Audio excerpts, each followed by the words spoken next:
Apa kabar? Kita ketemu lagi pada materi konversi energi, terutama energi terbarukan. Pada kesempatan hari ini, kita akan mendiskusikan mengenai energi berasal dari biomasa atau energi untuk bahan bakar padatan. Bahan baku yang kita gunakan adalah mengenai limbah biomasa. Kita tahu di Indonesia luar biasa biomasa karena Indonesia terkenal dengan negara agraris, pertanian dan perkebunan, dan masih banyak hasil hutan yang luar biasa yang belum dimanfaatkan secara maksimal, terutama mengenai limbahnya. Kita di sini fokus pada pengolahan limbah biomasa yang kita manfaatkan untuk dijadikan bahan bakar padatan. Contohnya di depan saya, ini adalah pelet berasal dari tumbuhan yang kita press, kemudian kita bentuk sedemikian rupa sehingga ini menjadi bahan bakar yang luar biasa yang kita gunakan untuk bahan bakar.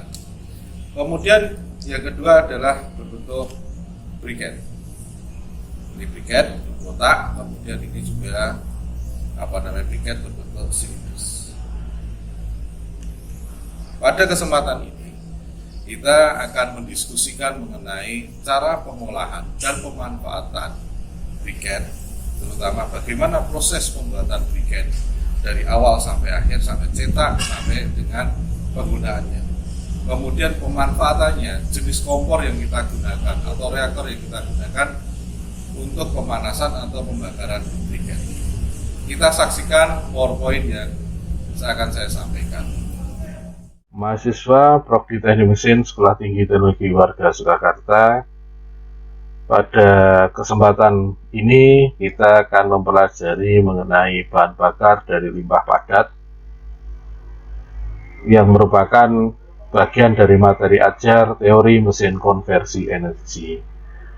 Kita tahu Indonesia sebagai negara agraris dan negara kehutanan tentunya akan menghasilkan banyak sekali limbah padatan, dan limbah padatan belum dimanfaatkan secara maksimal. Kebutuhan manusia akan bahan bakar luar biasa. Ketergantungan manusia terhadap bahan bakar fosil juga luar biasa. Kebutuhan bahan bakar ada 3 macam, yaitu kebutuhan bahan bakar cair, kebutuhan bahan bakar gas, kebutuhan bahan bakar padat. Kita tahu bahan bakar cair sangat penting untuk transportasi. Kemudian bahan bakar gas bisa digunakan untuk transportasi dan dunia industri. Bahan bakar padat juga bisa digunakan untuk industri. Tetapi ada hal yang harus diperhatikan, yaitu sumber bahan bakar fosil semakin lama akan semakin berkurang. Cadangannya akan semakin menipis karena sumber bahan bakar fosil tidak bisa diperbarui. Solusinya bagaimana? Solusinya adalah sumber energi terbarukan harus dikembangkan untuk menjamin ketahanan energi. Ini yang paling penting. Kalau kita bicara mengenai biomasa, biomasa adalah bahan organik yang dihasilkan salah satunya melalui proses fotosintesis, baik berupa produk maupun limbah di dalamnya termasuk kotoran hewan. Biomasa bersifat bisa diperbarui.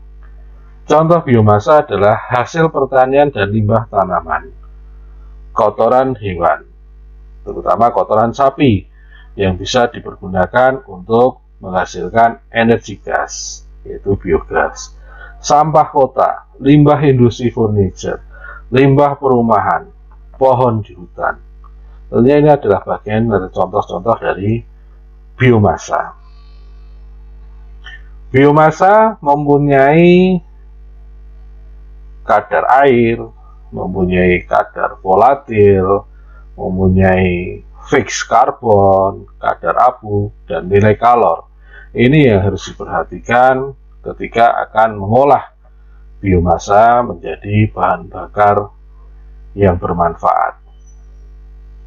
Dalam pohon ada 3 unsur yang utama, Ada lignin, selulosa, dan hemiselulosa.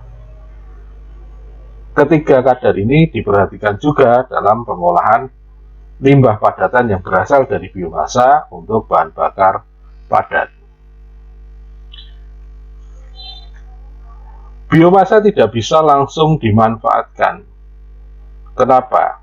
Kalau dia ditebang dari pohon, kemudian dia langsung digunakan, dibakar, atau diolah untuk yang lain, itu sangat tidak bisa langsung dimanfaatkan karena memiliki kandungan air yang masih tinggi, densitas yang rendah, nilai kalor persatuan volume yang rendah. Tentunya ini harus dikeringkan dulu.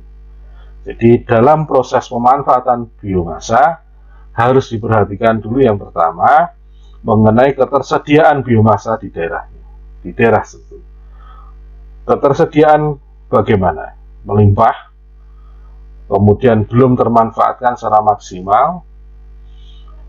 Kemudian yang kedua adalah nilai kalor dan tentunya faktor kebutuhan. Ini yang paling utama.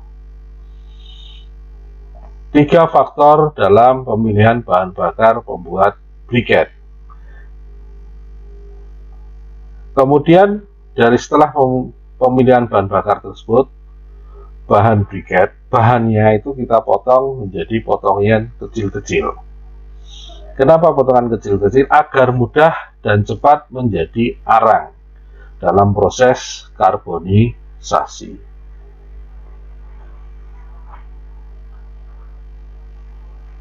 Proses pengarangan bisa berhasil dengan syarat bila bahan baku tersebut memiliki kadar air yang kecil, sehingga prosesnya akan cepat terjadi.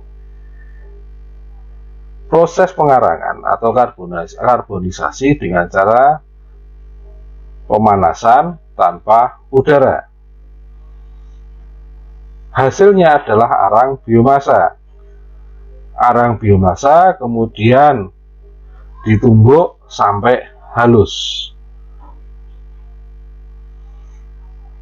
Yang harus diperhatikan adalah bahannya menggunakan satu macam atau lebih dari 2 macam. Nah, ini tergantung dari keinginan atau faktor kebutuhan tadi. Untuk meningkatkan kualitas mungkin dimix dengan nilai kalor yang lebih tinggi. Kalau nilai kalor bahannya tadi rendah, pasti kualitasnya juga tidak akan baik. Kita masuk lagi ke arang biomasa. Arang biomasa ditumbuk sampai halus. Kemudian kita saring dengan menggunakan mesh. Bisa mesh 60, 80, atau 100.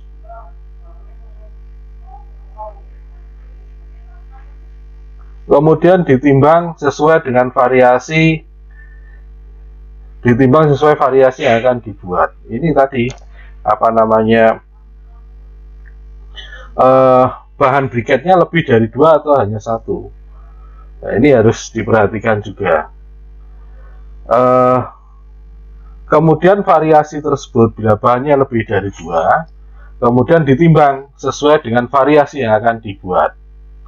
Baru kemudian diaduk, dicampur hingga rata. Kemudian ketika pencampuran ini dicampur dengan pati kanji.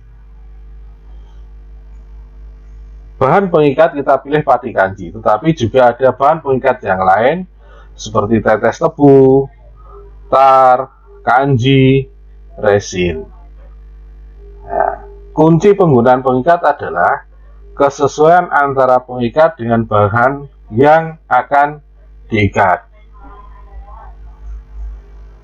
Kemudian bahan briket yang sudah dicampur dengan lem atau dengan pati kanji tersebut dicetak sesuai bentuk dan tekanan yang diharapkan. Tekanan atau pemadatan digunakan untuk meningkatkan sifat fisis dan pembakaran biomasa. Prinsip pemadatan yaitu memberikan tekanan pada suatu material untuk menghilangkan kekosongan dan antar partikel, jadi kekosongan dalam briket dan antar partikel. Berdasarkan tekanan kompaksi, dalam proses pemadatan dibagi menjadi 3. Kompaksi tekanan rendah 300 sampai 1000, kompaksi tekanan sedang 1000 sampai 2500, kompaksi tekanan tinggi lebih dari 2500. Kemudian setelah dicetak, ditekan, dikeringkan sampai betul-betul kering. Setelah itu dilakukan pengepakan atau packing. Jadi ada hal yang harus diperhatikan dalam hasil briket, yaitu briket tidak mudah hancur, briket mudah terbakar, dan briket tidak cepat jadi abu. Dan yang paling utama apa? Briket tersebut pengepakannya itu lebih mudah dan bisa dibawa kemana-mana. Ini adalah saya contohkan kompor untuk bahan bakar padat, kompor horizontal, dia dihembuskan dengan angin yang berasal dari blower, kemudian ada hopper tempat untuk pemasukan bahan bakar, bisa pellet, bisa briket, kemudian ada ruang bakar dan lubang api. Kemudian ini kompor vertikal terdiri dari kepala kompor, kemudian ada suplai angin dari blower dan buangan abu. Kemudian berikutnya adalah kompor vertikal juga, terdiri dari kepala kompor dan blower untuk suplai angin bertekanan. Jadi ini kompor vertikal bertekanan tinggi, apinya nyalanya bisa orange dan bisa digunakan untuk memasak. Selanjutnya kita akan perlihatkan atau kita akan mutar video pemanfaatan bahan bakar padat.